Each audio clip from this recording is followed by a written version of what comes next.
All right. Hello, everyone.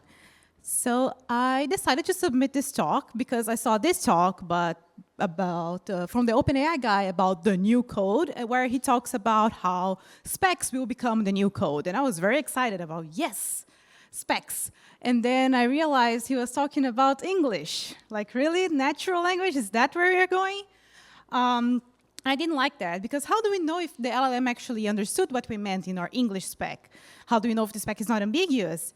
And do we really want to drop all the amazing tools we have, like when you are working with code, static analyzers, compilers, to just be reading? I don't think we want this, and I think we definitely want the productivity that we get and like that AI is so good at, so we do want the productivity, but our profession still remains. Like, how do we know if my solution is actually a solution to this problem? Am I covering out the edge cases? Am I missing something?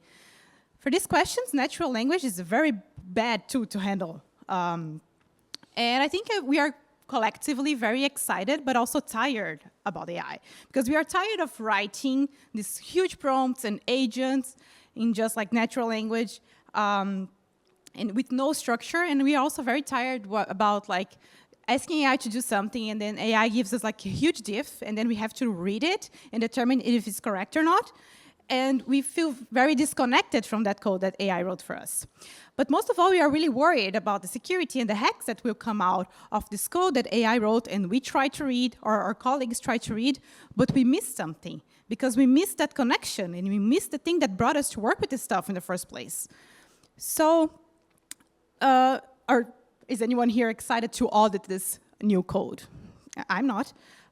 So maybe instead of putting our really good tools in the trash, let's try to do the opposite. Let's give a really good tool, modesty aside, to AI. So I believe the best tool that we can give to AI is executable specifications. And we wrote Quint, this executable specification language. I worked on this for the last 4 years. And now we tried giving Quint to AI, and it sits between English and code. The problem with English is that we cannot run it, right? So it's not very interesting, you can just read it. And with code, you can claim that we can run it. But like, how often in Web3 we actually get like one CLI command that you can run and then see if it's working or not? That's not usually the case. And determining if something is working or not, or defining correctness, is super important in this LLM era. And it's a very hard task. So, because LLMs, so this is a hard task, but it's super important because LLMs can go really off track if you don't guardrail them enough. And it's hard to write these guardrails and this validation, especially for things like these decentralized systems, like consensus engines, like Nexus.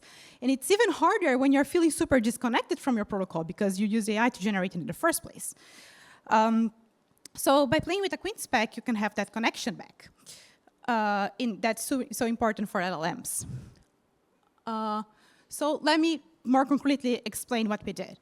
So say you want to make a change in your system that is very complex and you are scared, and instead of going from your prompt directly to the code change, which is what we usually do, let's try to put Quint in the middle. So first we ask AI to change our spec for us, our executable spec. AI does that, and then this is easy, and then we are going to validate that spec. And here is where we play with Quint. So we ask Quint, oh, is this behavior possible? Can I reach a scenario where certain things happen?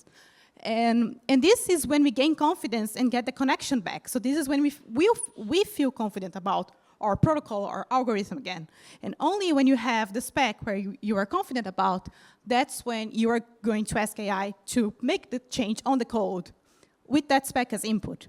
So here AI changes the code, but not only changes the code, it also does the validation of the code by model-based testing. Model-based testing is a technique similar to differential fuzzy, if you were here yesterday. So we have some validation that the code actually matches the spec that we are confident about.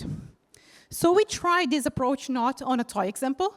We tried it in a product called Malachite, which we built at Informal Systems.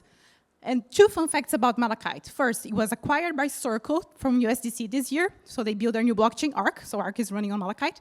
And second fun fact, they're using Quint from the very start. So all the protocol design for Malachite was on using Quint, but that's not what I'm talking about. I want to talk about how we apply this to Malachite to make a very complex protocol change that people told me it would take 2 months with engineers, and we did it in under a week. So this was our first experiment, and we are very excited about this. And yeah, it was better than expected, and I'm excited to show you more about this experiment. So if you want to hear more, let's talk, or you can also connect with me next week when I'm back to Brazil, and I can show you online. But our work is shifting from writing code to validating AI-generated code, and we need better validation tools, and prompts are not them. So let's stop treating natural language as specs. Let's use something you can actually run, query, and trust, and let's shift from reading to playing. That's it.